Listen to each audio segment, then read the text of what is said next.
loud over there.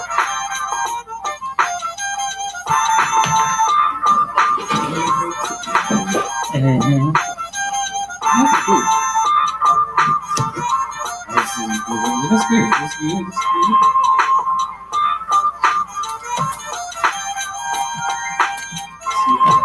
Y'all bringing Stanley's out today? Yeah, call the channel.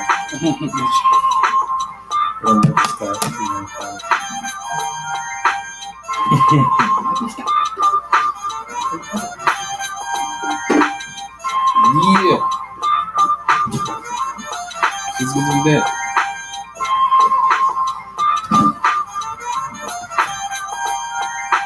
Because when we be walking out to the music, sometimes it's going to make the silence. This is talk. You ready? Let people know we're here. We're getting started. We're getting settled in.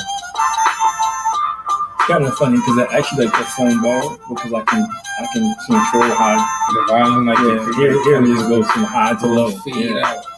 And no fade out. DJ. Welcome to another episode of Above Average Black Men. Yours truly, Chris A. Pender Sr.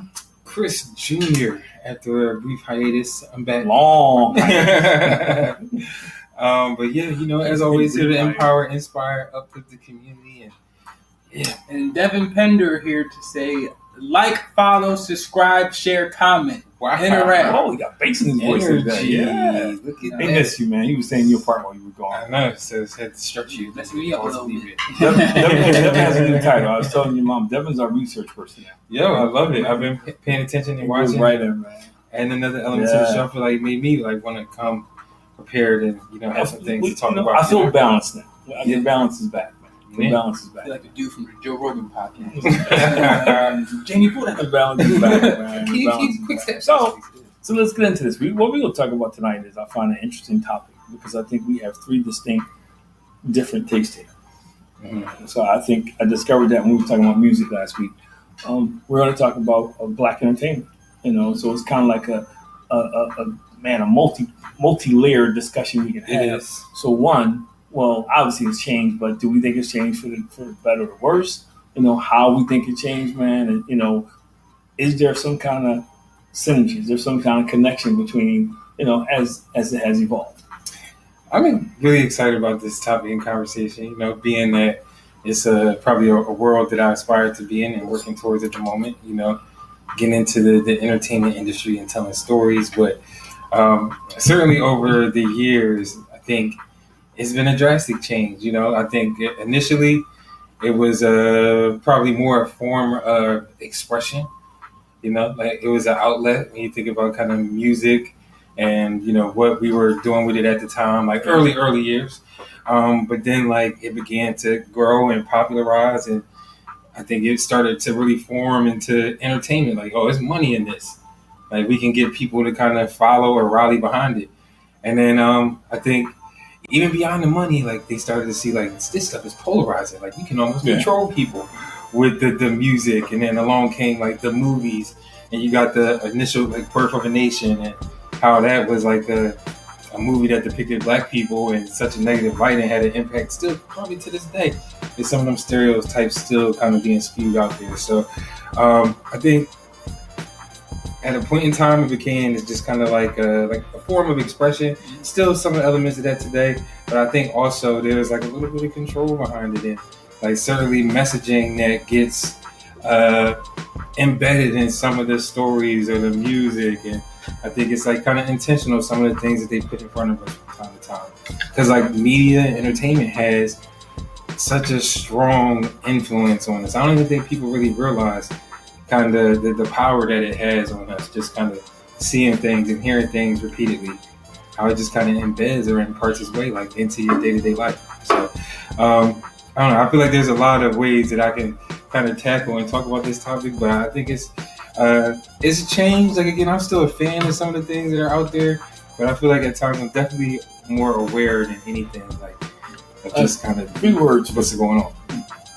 We've sold out. You think so? Yeah, I think I was going to get on Tyler Perry. I was going to say it for later, but man, I can't help it. We had a similar conversation last week about music and how money was kind of the driving force, and I think we've seen the same thing in entertainment. Mm-hmm. because I go back to movies when, you know, you had movies like Uptown Saturday Night with Sidney Poitier, you know, Bill Cosby, which were like black films. All the people like John Amos, they got a bunch of stars, man, in the movie. You know, you had movies like Shaft, you know, who people could relate to. You know, you had all these movies in Cleopatra Jones before your time, but you had these movies, man, that kind of empowered black people. You know, Shaft, you got this strong black man, in a time where he just wasn't known, but he was beating the system. You know, he was a man, you know, and he wasn't a crook or a joke, he was a man. And then you had Cleopatra Jones, who's Pam Grier, you know, this very attractive black lady, man, who in the time when women were second-class citizens, you know, was like a superhero, so to speak. You know, if you look at Saturday Night, you know, the Saturday Night series, it was based on, you know, back in the days of black people in Harlem, the suits and the juke joints and things like that. And, you know, they even had their own little mafia, the black, all kind of stuff going on. So it was based on that time. And it was predominantly black stars in all those movies. You know, I think now it's more of, you know, I'm not even calling it entertainment. I think now it's more of advertising, because most movies set up is set up for the sequel. It's set up to advertise something. So it's changed. I think it's changed, and there's a lot more negative stuff out there. You mentioned Birth of a Nation, which, you know, was a remake of Birth of 2000, my favorite movie, and that Turner story. You know, and I think movies even like that told stories. That wasn't just about kill, shoot, stab. It was a story behind it. You know, I think you don't see that now, and I think you don't see it because this generation, they don't want to see that, man. They want to see Freddy Krueger and Friday the 13th. And, you know, they like the horror movies, people getting murdered. They like the reality show type movies. That's what sells. And I think we talked about it before. For somebody just breaking in, like John Singleton when he came out, he did Boys in the Hood. You know, it was different because he had Spike Lee come before him. You know, Spike Lee took a chance because his movies were different. You know, I think until somebody else gets that same courage now, it's going to stay the same, because somebody has to say, I'm going to try something different. You know, I'm going to do something different and not remake what everybody else is remaking or do what everybody else is doing. I think when it comes to entertainment, because it costs so much to do it, that's a huge risk. I think the kind of, just thinking about it as a whole in that today, people probably go in there with good intentions. You know, they probably want to do some of those things.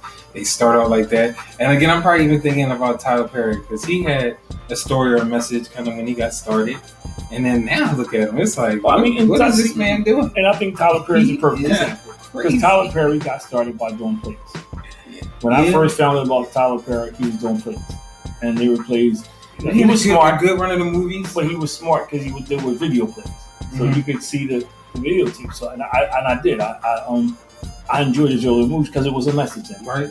You know, and then but it's the same thing. And then it became, how do I sell? The shop. You know, how do I get my share of it? Now, to his credit, he hires a lot of black entertainers. Like he just paid I'm making more money than he's ever made before. So he's doing some good stuff. But it was to make a terrible movie. Well, see, but if you look at all his TV series, you know, it's the stuff he has with Sisters, it's outlandish. The Pains, all the stuff he has on TV, stuff from one extreme to the next. Yeah, it's either goofy as all heck, or it's like depicted as we depicted in this sorry light. I know, but it sells. That's why he's a billionaire. Yeah, but I mean, I think. Where's the line? Are they expensive? What? But you got to go back to almost Bill Cosby. So you get some scruples, you know, to somebody who draws a line in the sand and says, you know, I just won't do that. You know, even Denzel to a certain extent. You know, he did Training Day, but to a certain extent, there's certain things he just won't do. You know, you're not going to see him in a bed with a dude or some crazy. You're just not going to see that. Because it's like this stuff matters. You know, like when you're putting it out there, it's like. I think he just kind of is strictly on, I'm just going to entertain. But what matters more? This would be crazy. But what matters more? But it's like people look at that stuff and they feed into that or believe in that. Or but that's why you do it. Just like, man. But that's why you do it, because people, like I have people who says, man, I went to the movie and it sucked. They don't care if you paid. Yeah. If 1 million people go to the movies and come back and say it sucked, they made their money. Yeah, everybody wants to make a movie and make an award, but they want to make money. And ultimately, that's why we getting what we get. You know, it's about making money. But it's the same thing. It's the same thing we said 11. That's we talked about music on 11 ago. I think now the movies. You know, it used to be where the movies would imitate things that happen. and they would take it, and whether it was the Harlem Renaissance, I'm dating myself, whether it was the action stage, the '70s stage, Superfly, everybody dressed like those movies, because that's what was happening in black neighborhoods at that time. Then you fast forward, now it's like they take the worst of the worst. They take, the drug movies and all, that's the kind of movies they make. Look at Power. I'm not knocking Power. So maybe I was about to say, but the series, there was nothing really not positive about it. But why? But people like that stuff. People, they tune into. They don't tune into it. They're not going to tune in to watch the guy who owns. Like, I don't know how well a Cosby Show would do today. That's just a quick, easy formula, and I feel like but it works. And I think that's why some people kind of just fall into behind us. Like, oh, I know this is going to work. I can make a Snowfall.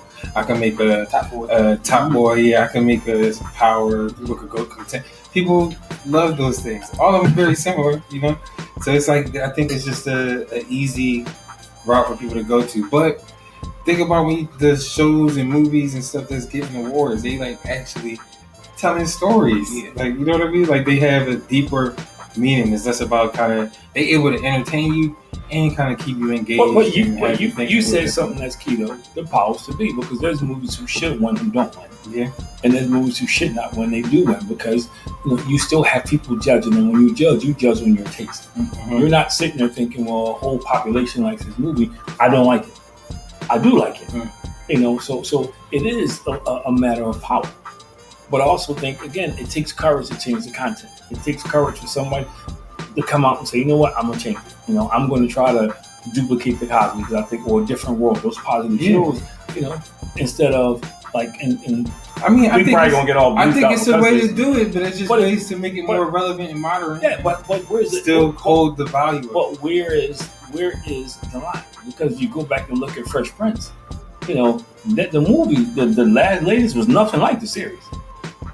It was nothing like. It was the only thing that was like the series. He got in the fight. The rest of it was like way out there, man. It's 2024. Yeah, I get it. If Carlton was, I think that's how Carlton would be now. But see, I think that's. But I still think then make something fresh. Then don't remake a movie, because that's what killed it for a lot of people my generation. Because you took something that was considered an icon and you changed it drastically. It wasn't no subtle change. That's like all of a sudden if Mickey Mouse now turns into Mickey the Rat. I think the biggest agreement with that is like, comedy obviously is drama. Like, I just think people find a way to make those moments funny. Like, that's a depressing story for him to have to kind of move because of fight from home and go live with his own. And I think the new Fresh Prince just took the comedy out of it and was like, what would happen if this is no laughing matter. This is what it is because you had to leave home. I think that's really like kind of. But what I'm saying is, but then make something different. I'm not knocking about making it relevant, but that's like if somebody remade the Cosby's and they, and they just, but it's not the same show. But no, it's like that '70s show. They just remade it that '90s show. Like, it's just because it's an easy way for them to make money with the familiarity of it. I understand what you're saying about. I'm not against remakes, but I'm not against. I just think some of them go too far when you lose the integrity of the show. Then make something totally different. That's all I'm saying. And the fact that everything's a remake now is no originality. That everything is a remake now, but I also think that's why certain shows they don't try to duplicate. And I know Cosby probably got his rights locked up. But there's certain shows that I never watched it. Good Times. I never watched it. I heard that was junk. I heard Good Times became junk. I ain't gonna watch it, man. It's a cartoon? Yeah. No, I thought it was a show. They remade it as a cartoon. Seth MacFarlane, Seth Curry. Just like the PJs. The Pixars. Everybody. It is PJs and Family Guy. Yeah. But see that's kind of, to me, JD Smooth is dead. I'm not. That's, to me, that's not entertainment. And this is where I think the generational changes come in, because I'm tired of every black father being a buffoon. To me, I hate that. Or is the absentee dad? He ain't there. Those things for me are every father's a buffoon. Period. And they do that, and then you do it enough that now when people talk about things, that's the way they see us. I think that's like the real big difference between now and back then. Whereas back then there was a lot of diverse ways that we could all act. Dr. Huxtable the Cosbys. Uncle Phil was a lawyer. You had and they were married. Winslow from was it Family Matters? Yeah. He was an officer. And they were married. Yeah. All different, styles of leadership. At the same time, they all appeared as very diverse. But the question comes now: would those shows as they are sell to them? And I think that's the issue where we are. That I think there are people, to your point, who want to make those shows, but will that show sell to them? Because it's not reality TV. Like if we were to make a show like based on our family, would that sell? I don't know, because they want to see people go to jail. They want to see mom and dad fighting. They want to see the family break up, because that's the stuff that fits the storyline in America. That's what, especially people who don't look like us, that's what they expect from us. Mm-hmm. And so that sells. And not only does it sell, but it sells across culture. Which is, I think now movies like Uptown Saturday Night and all those movies it's hard to get a crossover movie. It's hard. Like Rocky was a crossover movie. Everybody went to saw Rocky. Everybody loved Rocky. And dude ain't the real character. He's not even the real dude. He got a statue. That's up. But that's what he did. He captured the essence of the city. And because he did that, white, black, or everybody wanted to see the movie.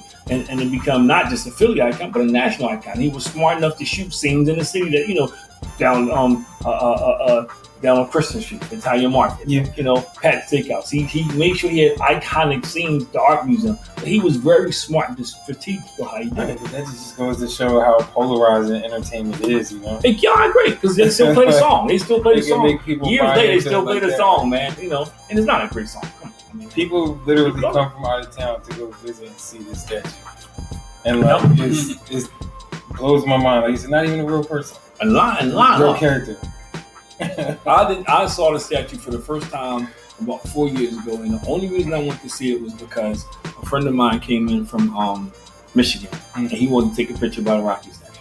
And I'm like, he says, "Oh, how many times you been down there?" Never. Like I still call the art museum the art museum. I don't say the Rocky statue. I refuse to say the Rocky statue.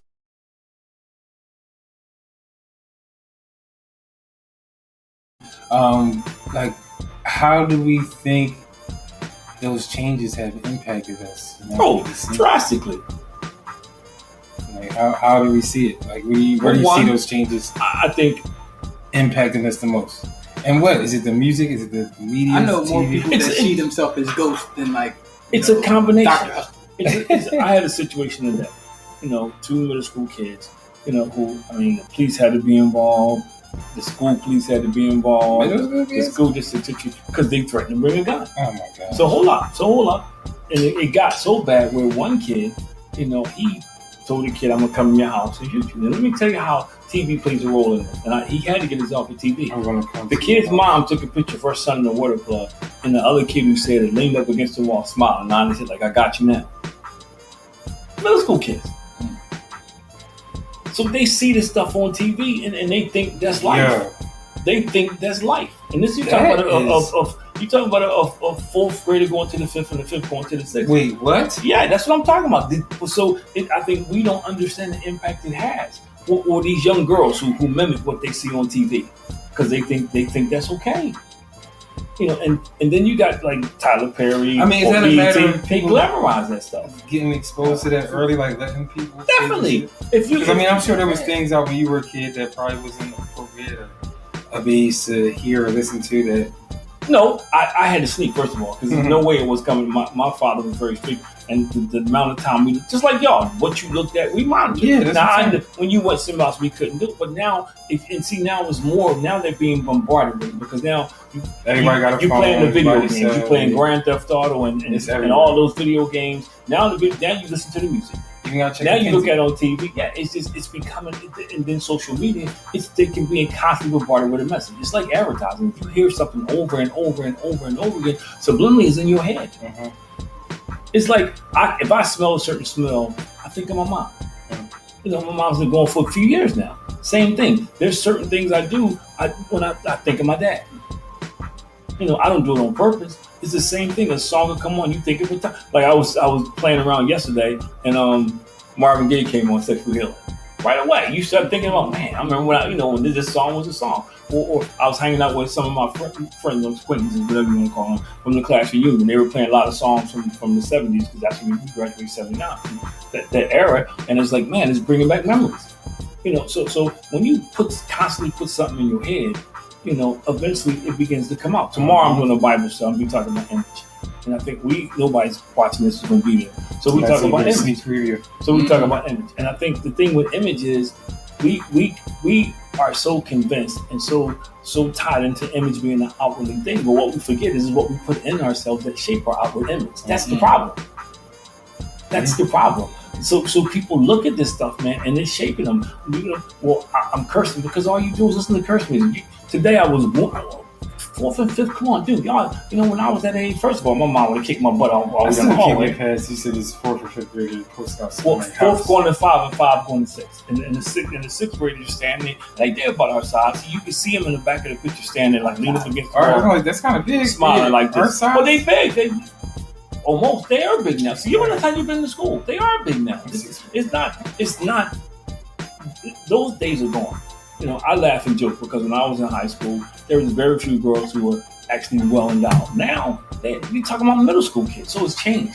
And that's changed. The sexuality has changed, just the way you what they look at. And then you got parents who don't monitor.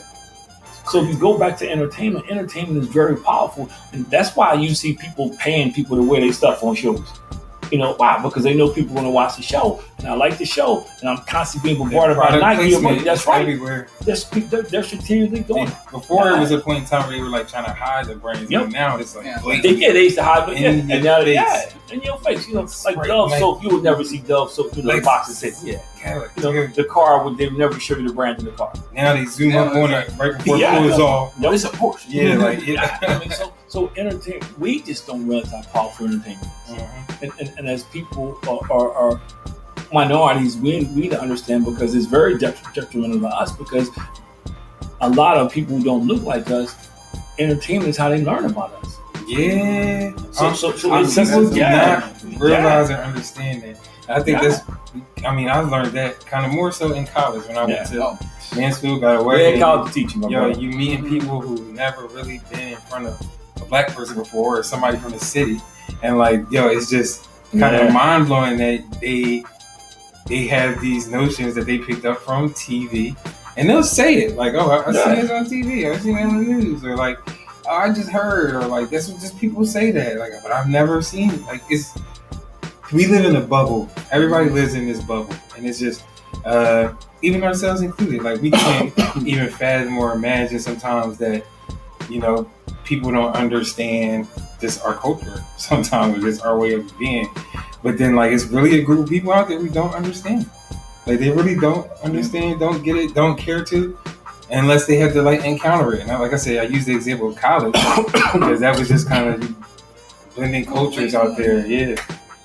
So, I do have this question, just because I'm kind of curious to see, the differences in between these shows, when we all grew up. So, what would you say was the defining black TV show or movie when you were growing up? I think it was a contrast. I think depending upon how you were raised.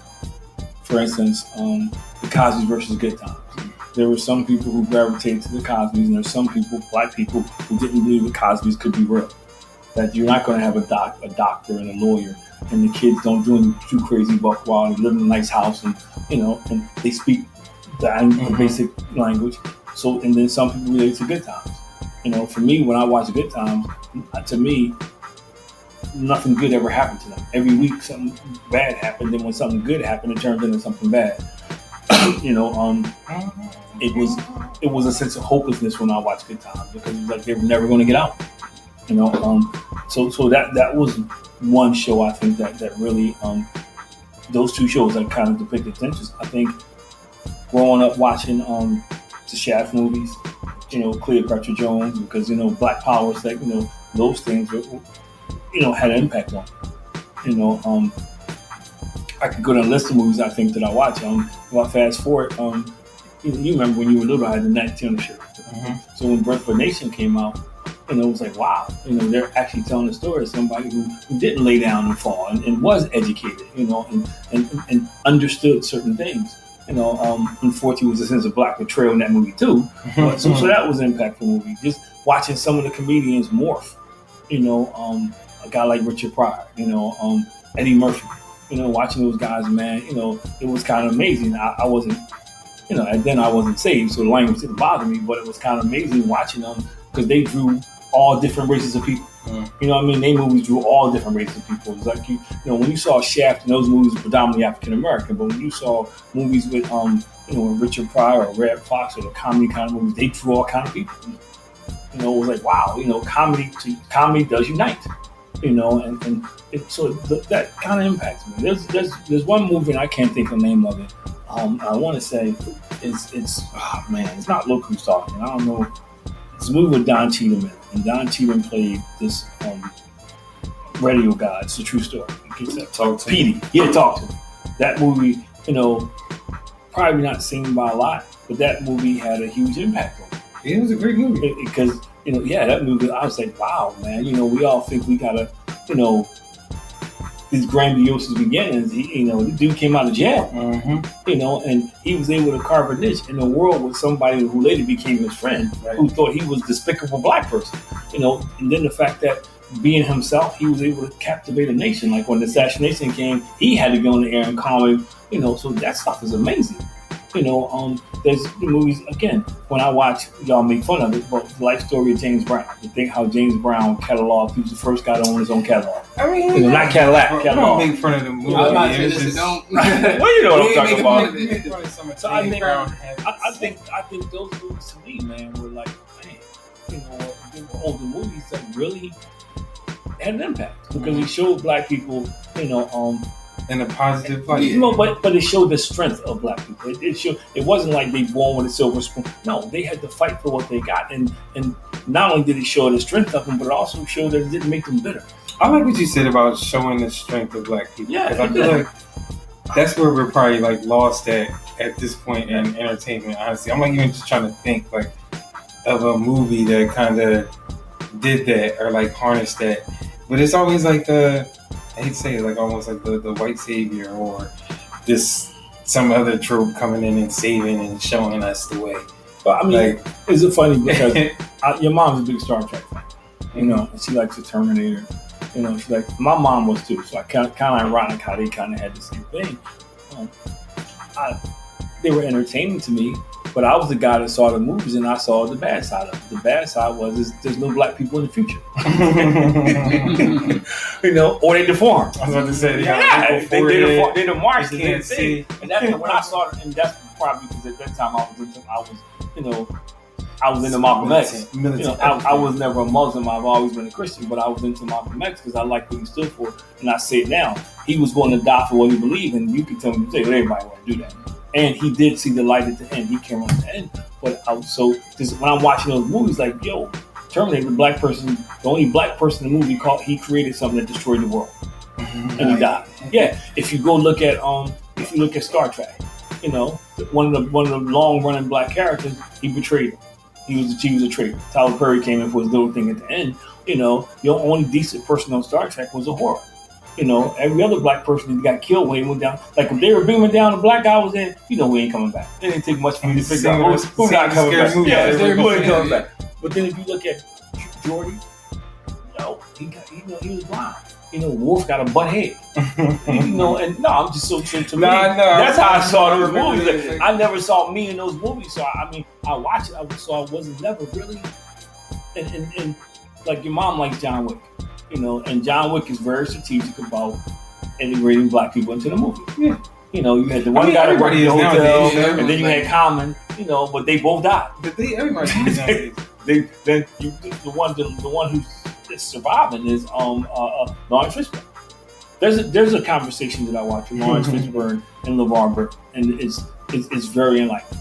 You know, and LeVar Burton talk about he has his chains for roots. He has them above his Oscars.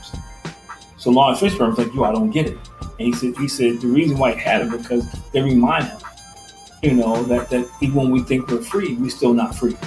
And he talked about how people who don't look like us embraced him when he was, when he said he was a slave. He would be, they embraced him when he was on a starship, on their favorite starship. They embraced him when he was reading to their kids. But he said the one time he took a stand and he used the word F-U-C-K, everybody turned against him. That one word. And he said, and we talked about in the job sense, and I think a lot of us fall into that mindset that we have all this autonomy to do all these things and we're afraid. In reality, just don't go too far. Just don't go too far. And it's an interesting conversation because this is a guy who's very intelligent, who won all kind of, he's been around. He's been around. And I think that's also something that's always kind of been around with Black entertainment is one, the types of roles that we can get and like making sure that you don't get ahead too far. Like, for example, I know I was doing some research. Hattie McDaniel, one of the first, African American in general. You know the story about John Wayne with that? No. It's funny, I was thinking about that because they had to hold him back because he wanted to get her off the stage. Because Black people weren't supposed to be there. They literally had to hold him back so he wouldn't go out there and snatch her off the stage because that's how much he disdained Black people. Who watched those movies? Black folk. And like, was Hattie McDaniel? She was in Gone with the Wind. Yeah. Like that's what she won the Oscar for, playing the role as Mammy. And that's another thing too, the types of roles that she had to play, kind of that Mammy role that people weren't necessarily too happy or proud about. Even Denzel Washington, when he got his Oscar for Training Day, like you got to play a crooked cop. Yeah. To do that when you did Malcolm X. But then even that big win, when she went to the awards, they couldn't let her sit with anybody. Like she still had to sit. Yeah. That's crazy. By herself. Yeah. So it's like because you did. I mean, but see, that's the age. This is the thing about Black entertainment. It is funny because most movies in Black entertainment, always depicted the positive side of us. It did. Even the ones who were doing some crazy stuff, they showed some good characteristics. There wasn't a whole lot of movies, that depicted, kill, destroy. It wasn't. It was some parts in there where they talked about racism and they took a stand on how they felt, but that's the difference because a lot of movies who were from different races always depicted us as the crazy people.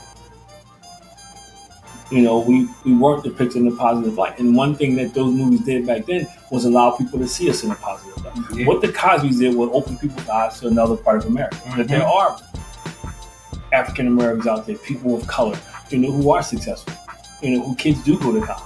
Who kids are not out there rape, killing, and they do go to good schools and they live in good neighborhoods. They don't tear up the house when they live there, so that kind of fed something and it kind of opened our eyes to some people. And then you had some people who through good times depicted us. But see, I think that kind of goes to the point you were saying earlier about how, what people want to see. Yeah. And like nobody would probably want to see a Cosby type thing. But I really do think it is. Like you hear people online sometimes that they tired of seeing the same old stuff. I think something like that would sell. But again, it goes back to what I said. Who's going to have the courage to invest that kind of money, not knowing, that you have a market for it? And I think you can do a Family Matters today. I think that could really work. Yeah. You could probably do a couple of those types of shows today. But like you said, it's just, I think there's this notion out there that courage and creativity that people don't want to see it. But I don't think that's the case at all. It's like, think about, for instance, for anime. Like it's a Black anime coming out. Like they know that people have been investing in that. Like, that's something that people didn't think it was a market for. But like, I'm gonna tell you, it's interesting because somebody posted a clip from Love Jones when Lauren Tate and people want to see that again. They're having a conversation, and people are like, okay, how real is this? And it was a conversation that would still be pertinent today. The scene where she's in New York and he's there, and she says, well, why we got to talk about it now? And he says a profound line, because now is all I got.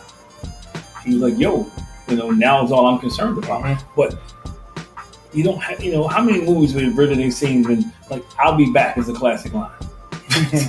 Yeah, I'm just saying, when Fences came in the movies, people didn't flock to see that. When it was on Broadway, it was a huge hit. James Earl Jones, when it came to the movies, Denzel Washington, it didn't have the same impact. I don't know if you're familiar with the Soldier Story. The Soldier Story did very well. Soldier Story? Yeah, the Soldier Story did very well. It was at a time where, it was about the Black troops. And it was a real good movie. Murder, all this stuff. Murder. Yeah, because but it portrayed most of the Blacks in a positive light. so that there's movies out there, man, that made a statement. Tuskegee Airmen. A lot of people didn't realize that we had black pilots, man, who were the best pilots in the in the service. They never lost a plane, and then to the movie. But then again, that was another movie that people didn't rush to see. But you want to know what's crazy though? Like even all the movies that we talk about, they always take place in the older time. Like, we used to talk about Remember the Titans. That was going to take Black Klansman, like Black Klansman, or Black Messiah.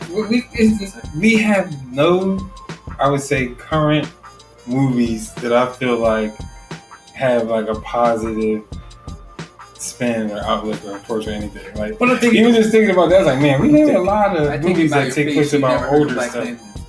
I did. I never saw it. So when you say it, I'm thinking to myself like, okay, I never saw it. I heard of both of them. You know, I regret not seeing the Black Messiah. I don't know why I didn't want to see it. Great movie. Oh my goodness. Yeah, great movie. But of course, they had the black man portraying, you know. Yeah, but I think you can't have a movie without that.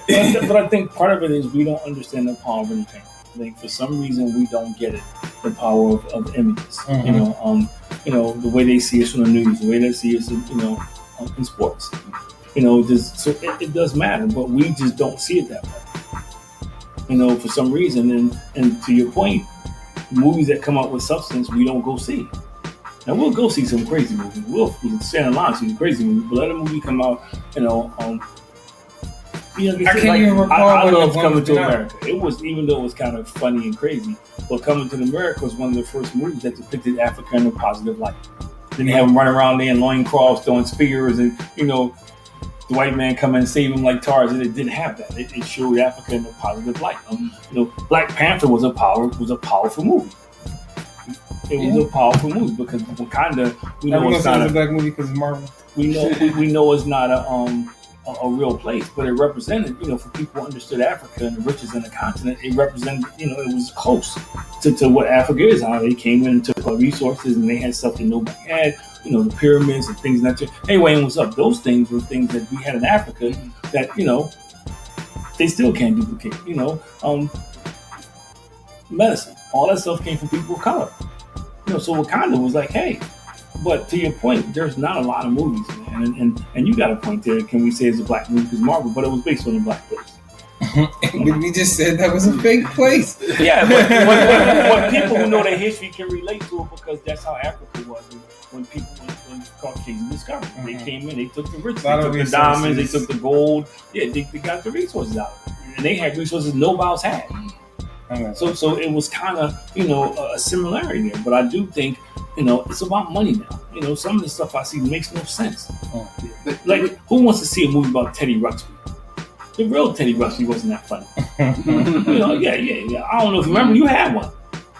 So yeah. To my point, they made a movie about that. I'm talking about being desperate. And you talk about Remember the Titans. Remember the Titans was kind of a risky movie. What was? Yeah, because you got certain people. America. This is like Birth of a Nation. America's still not ready for those movies, man. Movies that reveal the dark side of what happened in this country. That's why they're taking out of textbooks. That's why they're taking those books out of school, man. America's not ready to deal with that. That's the other side of entertainment. Entertainment starts telling stuff about life. It gets tricky. It gets real tricky. Like the basketball movie, was it Glory Road? Yeah. When they started. Yeah. Yeah, that was a real tough one. Yeah, and people didn't flock to see that. And it's a true story. That was a good movie too. It's a true story. Yeah, it's a true story. But the reason why I asked that, because I kind of wanted to compare it and contrast like the different shows of like what we grew up with and what's the difference between now and then. Because for me growing up, I remember like shows that were like really prevalent in my life. You had the Bernie Mac show. You also had My Wife and Kids, and you had Everybody Hates Chris. But I'll say like the common denominator. They were family shows. They were, but they always kind of depicted a lot of yelling, if that makes sense. Like kind of chastise, like the mom was chastising Chris. You had the dad chastising his son Junior. Yeah, you had Uncle Bernie. R.I.P. But he was criticizing Jordan and criticizing all that. But it was all from a good place that I felt like. He definitely was. See, it's funny because I didn't watch the show when it first came out, but as I watched the reruns,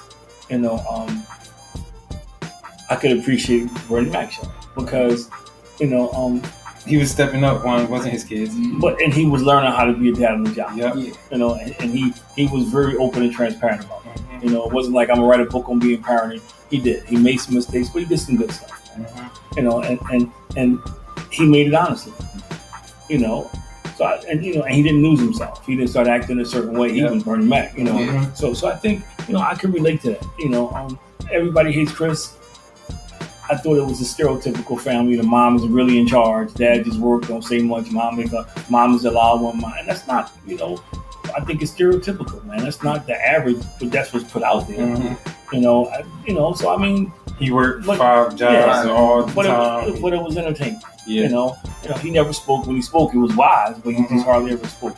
I think, I didn't like my wife and kids because all he did was just belittle his son Junior. That was like his national pastime, man. Every chance he got. Junior was dumb, man. Yeah, but even as a dad, as a black male, I think we have to be careful with that. Yeah. We have to be careful with that because it just depicts us. It's not a Caucasian person can play a role and not be stigmatized. When a black person plays a role, more times than not, people look at that and think that's the way it is in the black community. Or even that's him. Like they think that's how it is. And that's why Denzel Washington did Training Day, because he was trying to break the stereotype. That he could only be cast in certain things. But you got to remember, Denzel Washington is one of those rare people who can pick his own movies now. Yeah. Everybody can't do that. And I think that's another part. I get paid. And you lie to yourself so people can depict the truth, the difference between movie and reality, and a lot of people can't. And that's why people dress like what they see in the movies. People talk like what they see in the movies. The media sets the tone for slang, all that stuff. You get it out of movies. It comes from movies, man. And so for people who say, it don't matter, it does matter. Yeah. So I think one thing I wanted to make sure we get in tonight is just talking about some of the top, black movies or what time? Black, 20. Yeah, and I'm going by Forbes. This is on 2024.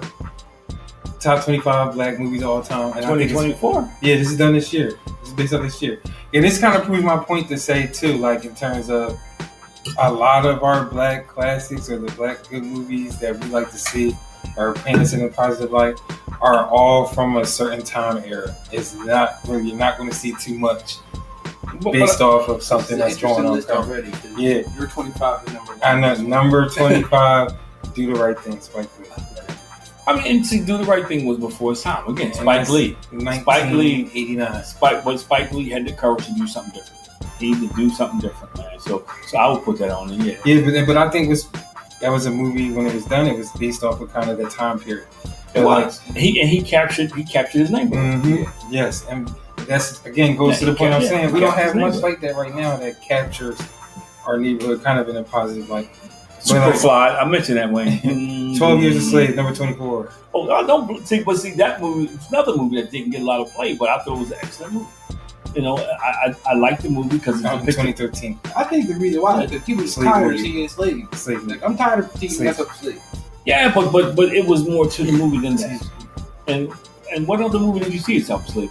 I mean, other than we just talked about it, Birth of a Nation, but that was 2016. Glory. But see, Glory wasn't just about slaves; it was about a group of soldiers who got a chance to fight for their freedom and ended up being the best. They ended up being the best. Number 23, Boys in the Hood, 1991. I'm saying that movie was a classic. Yes, and the movie was a classic because it showed that the young black man, a young black boy, can make good decisions.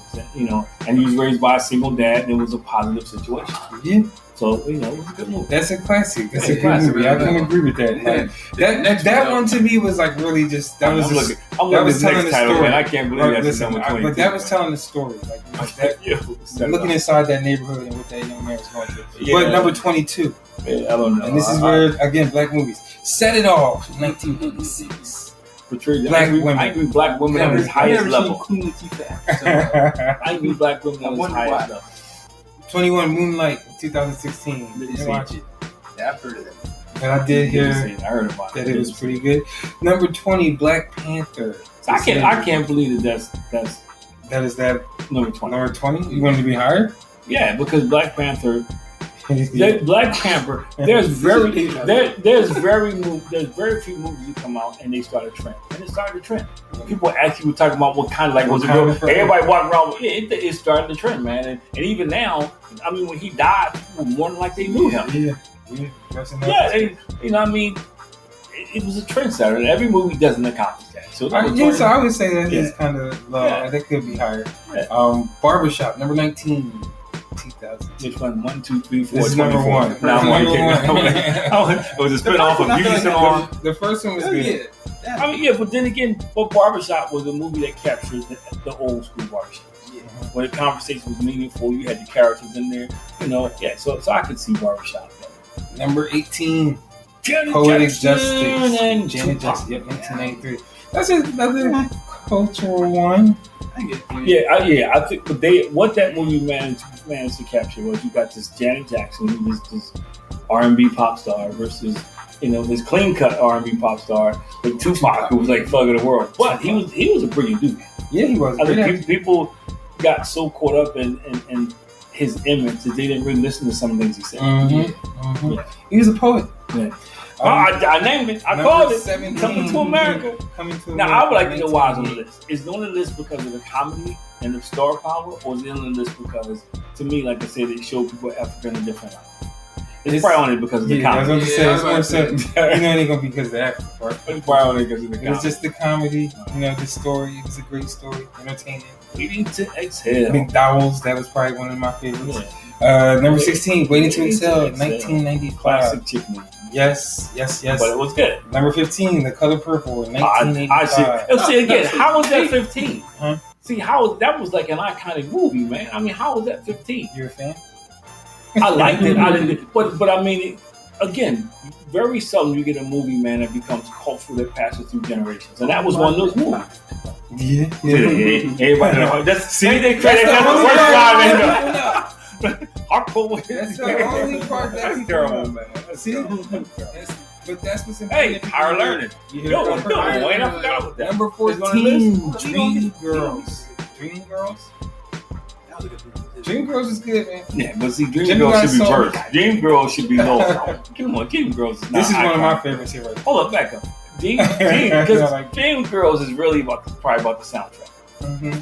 Come on, man. And Cadillac Records better not be on there.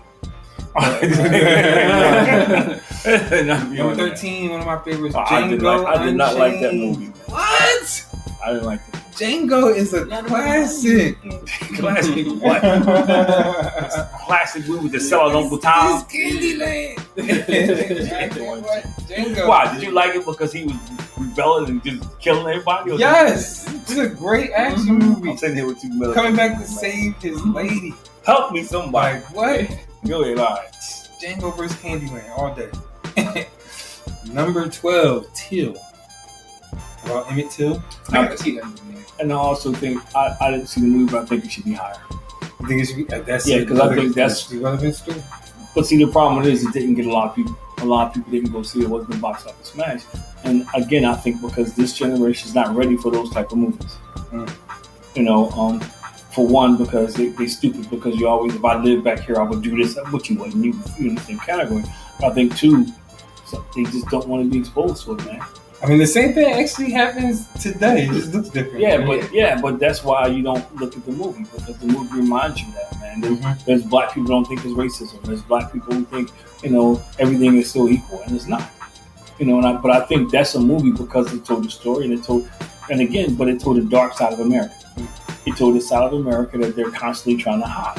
I feel like people don't realize it really was. When you look at the larger picture of things, it really wasn't that long ago.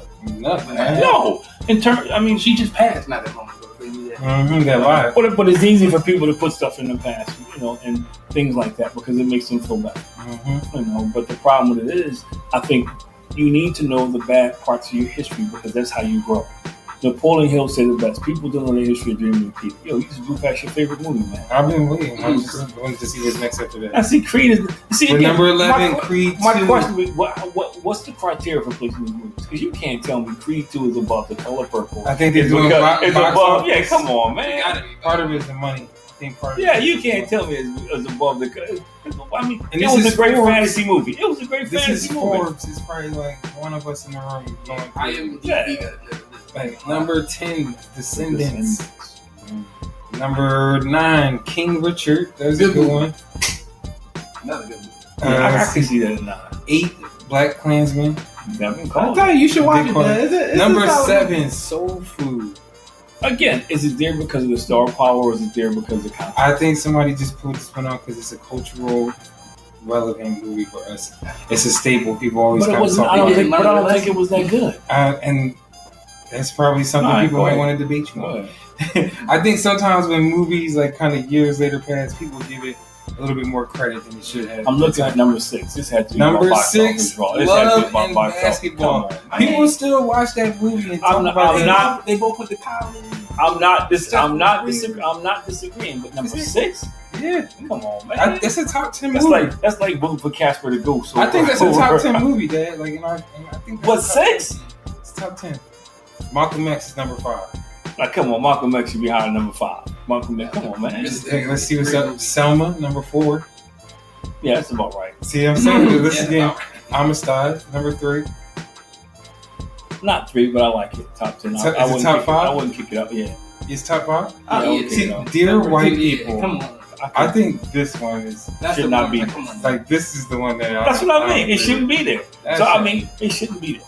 I mean, That I'm definitely all those movies, and see, those movies are based on true stories. And that's how you know it was a lot of white people in Yeah, that room. and those stories were teaching you your history. I remember being in a room with somebody very educated, and I was telling the kids about Amistad, and they, that's not real. That's not real, because they never knew that we black people were sailors, man. That we had all this great stuff in our history. Like nobody knows the Moors. When Shakespeare talks about the Moors, the Moors were some of the fiercest black warriors out there.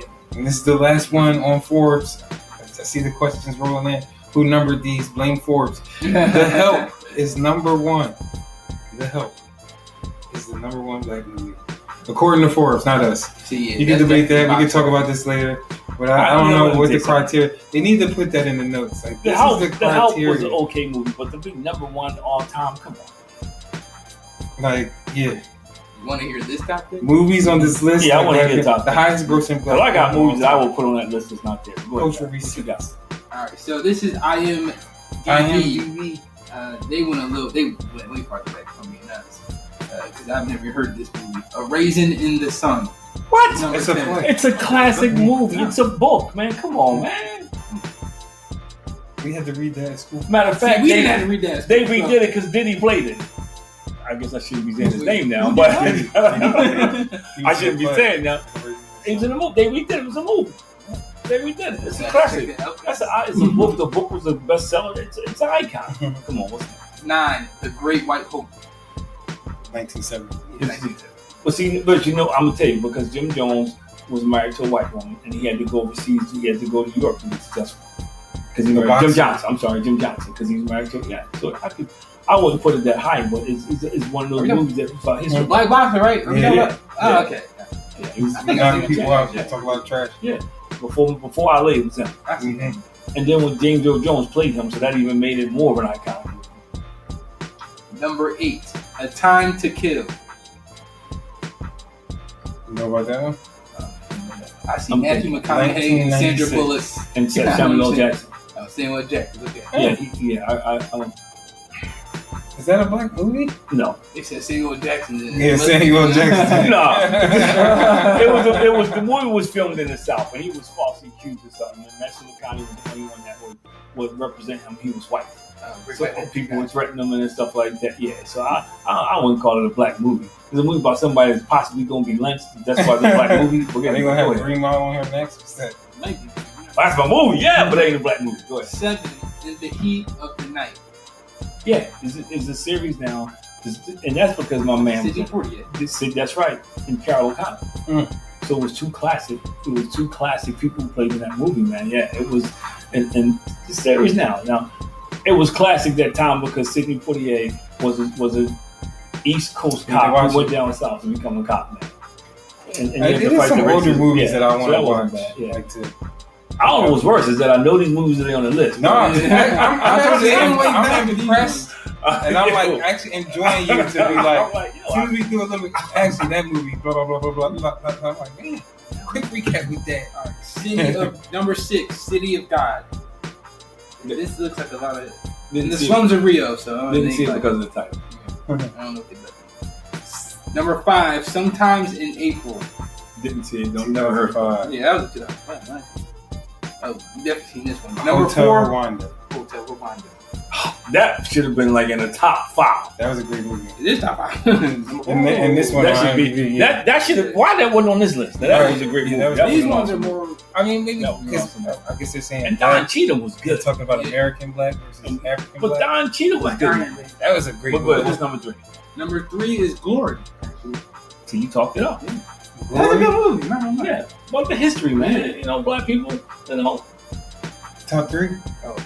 Number 2, Malcolm X. I want to know who number 1. If Malcolm X is number 2, I got to know who number 1. Do the Right Thing. It's number 1. Come on, you got to be kidding me. Do the right thing over Malcolm X? Come on, man. Pookie. Hey. Pookie over. What's his name? Whatever his name was. Come on, man. Listen, I don't know. The lists I feel like are kind of far off. Yeah, Way off. Between Way words off. and that. And then I think that also kind of is like, are we? What's actually black film, black entertainment? But I think your Forbes list was probably. I think you're correct. I think Forbes list was probably based on Money. the economics. Mm-hmm. Yeah. I think Devin's list was probably based on that. People looked at the movie and said they looked at it. Yeah. I'll be honest though. Number 11, which Guess Who's Coming to Dinner. That should probably be higher. Guess who's coming? The to Sidney dinner? Poitier, the original Yeah. one. Alright, I Yeah. just talking about with Bernie Mac. Bernie No, Mac and Ashton Patricia. No, I was no, like, no, yo, no. you're crazy. But see, then again, that's not a black movie because I thought there's only like 3 black people in that movie. Yeah, he was, but he was an icon because often he played in movies in traditional roles that were traditional. See, that's actually a good question. Like, what do He we was. constitute as a black movie? Is it See, if I have all black movie, characters? a majority black cast, I think so. You know, that's like saying you're integrated and you got one black person. Are you really integrated? Come on, I man. am That's what legend. these companies say. I am legend. Yeah, It's a black movie. No, well, Sidney Poitier himself was the guy who it was him and Harry Belafonte. They broke the mold because they broke the mold of shucking a job, and then, you know, they were talented and they were conscious of what was going on in America socially. You know, they were different. And Sidney Poitier was just always class. Mm-hmm. You know, he was, you know, now part of it was because he was a safe Negro too, because he was off the way he acted and stuff. You know, but yeah. I mean, that was important to get other people It on, was, you know? but that's how he became who he is, and he's one of the greatest of all time, man. Him and Barry Phillips, him and Harry Belafonte, like, man. And Denzel's next. That's my guy. And Malcolm X to me should have been high because I think Malcolm X was one. He played that role. He played the role. And then when you hear some of the Yeah. things that he's done behind the scenes, or like the ad libs, or just going the extra mile, or like really bringing the character to life, like and how he's been able to do that across so many different types of characters. That's why I just feel like he's. Let me ask you this: how do y'all feel about the movie The Pursuit of Happiness? I mean, Technically, is that a black movie? technically, it was a majority. Majority, it was him and his son. His wife was black. But no, that movie was okay. His wife rolled on. She did. Yeah, she did. But I feel like that movie was okay. Get down some mud though. I actually enjoyed that movie. That's probably on my love list that of movies that I like. Tearjerker when he was in that bathroom. He's pretending like it was a cave. I was like, oh my god. You had to door closed. I like the movie. I did. I like the movie, and the reason why I liked the movie was because, again, it showed somebody overcoming. You know, it wasn't somebody whose wife left him, man, and he just gave up on life and dropped the kid off at so and so went out. You know, he did what he had to do. Grinding. He did what he had to do, man. I thought it was good, but I don't know if I'm putting that. I don't know. I need to see. I need to He was find my own grinding top for something 10. great. Yeah, we need to make our own. He got- You know what? We to- should to make serve- our own To list. serve with love. See, he know these classic movies. And I'm To Serve interested with to Love. hear what Excellent. people that watch have to say as well. Yeah. Give us your top 3, top 5. I think we should come up with a list. Because like Black Panther to me has to be on it because it's a movie that impacted the culture. Mm. You know, it's a movie that 20 years from now you can still watch that movie. You know, to me, movies that like some of the movies on Devin's list, even though they're great, nobody's gonna sit down and watch The Great White Hope. No. They're just not. You know, that's what I was saying. I want to go back and Friday watch. though. you know, Top 25. you know, Friday made it. Hustle and Flow. Harlem Nights. Harlem Nights had, you know, Richard Pryor, Eddie Murphy, Red Fox, had a bunch, you know, Della Reese, a bunch of English stars. And it wasn't a great movie, but it had a lot of icons. It had a lot of icons in it, man. You know, there's a bunch of Claudine. I'm surprised wasn't known as a classic. You know, Claudine's movie with Diane Carroll and James Earl Jones. It was one of the first movies that tackled the whole welfare thing, because she was on welfare, she was struggling with the family, she met him, he was a trash man, and back then you couldn't have a man living with you know, because you would do your welfare benefits. So he kind of had to hide and do different things. They had to sneak around and carry on, you know. I'm gonna tell you a movie that I'm surprised is not on it either, and I can't think of the name of it. It's a Christmas movie with Chris Brown. This Christmas? Yeah, right. No, that was a good movie, and I'm surprised the series on there. What's the one where It's not making my top 25. where the guy with a oh man, what's the one with Chestnut as a football artist? Oh, Best Man. Best Man. Yeah, Best That Man. is on here actually, but it's a little lower down. Yeah, but why? That's what I'm saying. I look at some of the movies. Come on, That's man. a good one. Yeah, And that should have made both lists because it made money, you know, and it was a good movie. The Wood was a good movie. Yeah, The Wood. See what I'm saying? Yeah, not that much. But The Wood was another movie that just didn't make a lot of money. People didn't run out to see it. I remember the false advertising because I remember somebody speaking out of turn. Oh, they made a movie about The Wood, and they was talking about like it was really about a sexual part, and it wasn't. So I think people heard the title and just really misunderstood it, and it just never took off. But it was a real good movie. Yeah. It was a real good movie. So I think I'm excited for us to maybe make a top 5, bring it back together, see what we come up with, where we land yeah, at. you should definitely do that. Yes. Yeah, I think, you know, but I think one thing I say about all the movies we talked about, it actually depicted the change in entertainment, black entertainment. It covered it. So when it was And it just showed kind of generational, like, you know, the different things. Yeah. You know, because we talked about, you know, we went from the strength that it showed the black people, man, they would overcome, do things. We threw some comedy in there, you know, to a part of it, like teaching a little bit about history. And I think that's important. Yeah. You know, I feel like we had a great conversation here tonight, you know, tackled and talked about a lot of different things. I feel like we kind of went through the timeline of like when it first started, you know, entertainment, to where we are today. And I did think it was kind of interesting to go through these lists and just see, you know, what people are saying, quote unquote, on some of these forums about what is, quote unquote, like just the top black movies. I think it's certainly different in our circles and conversations than what we can see online. It is. So, but I think those lists like were way off base. Yeah. I think those lists were, to your point, they don't get it. Was a bunch of people in the room and you asked them what their opinion was. You know, because you know, there's some movies, you know, some of the movies that we named, you know, or like The Best Man is a classic. The movie's gonna come out every year forever. I mean, and it never gets old. You know, and I guess that's why they put Love and Basketball in there before that. I enjoyed Love and Basketball, but it wasn't. Love and Basketball was definitely like a cult classic thing. Unpopular opinion, Insecure should be higher. The TV show? Yeah. We talking about movies though, but that's entertainment. Yeah, I think that's entertainment. Okay. Yeah. The name itself tells me it shouldn't be higher. Nah, but it did a good job. It's an all black cast. Great show. They did a great job of explaining what a lot of I can't black comment women because I go haven't through seen TV. it. I haven't seen it. Yeah, it's a Good It's a show. lot. Great It's show. a really great show. I haven't seen it. Inspirational. I've had the fact that. But no, I think we had a great show tonight. It was great to be back. Enjoyed it being big on set. Make sure tap in as always. We're here to empower, inspire, and uplift the community. Like, follow, subscribe, share, comment. Glad interact with us. Glad to have you back, What's the Wayne, man. topic next week? Yeah, that's what he said. We do. Yeah. Chris wanted to talk about nepotism. Nepotism. Especially as it returns to Bronny. I have very strong feelings. Yeah, I got very strong because feelings. he's going through the ringer a little bit, and I've been like hearing stories, seeing things. Yeah, it's just unfair. Let's talk about that next week, guys. See you. Have a great rest of the week. See you guys later, man. Peace. I'm all for the nepotism. Sneak peek.